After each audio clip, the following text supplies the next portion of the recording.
बे समाव मोनसे गोजोनथाव खौरां। क'क्राझार इउर'किड्स प्रि स्कुलआव पिजि, नार्सारि, एलकेजि आरो इउकेजिनि थाखाय गोदानै मुं थिसननाय हाबाफारिया सोलिगासिनो दङ। पिजिआव 2 बोसोर 3 दान आरो नार्सारिआव 2 बोसोर 5 दाननिफ्राय 3 बोसोर 5 दाननि बैसोनि फरायसा फरायसुलिखौ मुं थिसननो हागोन।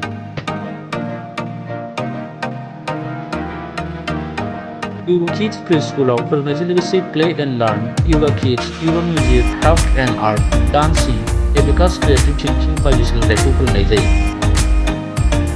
बेजों लोगोसे बोसोराव खनसे गोरिबफोरनो दान होनाय, आउटडोर फिल्ड भिजिट, सामार केम्प बायदि फालिनाय जायो। नोंथांमोना गावनि गथ'खौ दिनै मा फोरोंखो बेखौ अंगनबादि एपनि गेजेरजों मिथिनो हागोन।